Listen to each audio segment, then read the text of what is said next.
যদি জুলাই সনদ বাস্তবায়ন আদেশকে কোনোভাবে অগ্রাহ্য করতে চায় কিংবা এটাকে যদি বাইপাস করতে চায়, তাহলে তাদের উদ্দেশ্য নিয়েও কিন্তু প্রশ্ন উঠবে এবং এই আজকের রিট পিটিশনের সাথে বিএনপি সরকারের একটা সম্পর্ক আছে, সেটাই প্রতীয়মান হবে।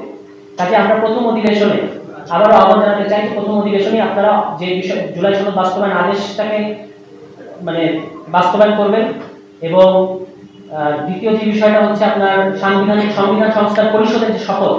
এই শপথটাও আপনারা কালক্ষেপণ না করে নেবেন এবং তার মধ্যে দিয়ে যে রাজনৈতিক সংকট সৃষ্টি যেন না হয় সেই উদাহরণ আপনারা সেট করবেন। কারণ আমরা মাননীয় প্রধানমন্ত্রী বিভিন্ন ধরনের উদার পদক্ষেপ দেখতে পাচ্ছি, এগুলো যে স্রেফ রাজনৈতিক চমক সৃষ্টি করার জন্য না, এটা যে তাদের আন্তরিক রাজনৈতিক অবস্থান, এটা প্রমাণ করতে হলে বাংলাদেশে এই মুহূর্তে সবচেয়ে বড় রাজনৈতিক প্রশ্ন জুলাই সনদ বাস্তবায়ন আদেশ,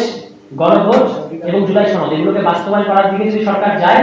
জনগণের বিরুদ্ধে যদি তারা জনগণের ম্যান্ডেটকে যদি অগ্রাহ্য করতে না চায়, তাহলে আমরা বুঝবো যে তাদের এই সংস্কার প্রশ্নে আন্তরিকতা আছে। অন্যথায় এটা কিন্তু একটা গভীর রাজনৈতিক সংকট তৈরি করবে এবং সেক্ষেত্রে সরকারকে দায় নিতে হবে।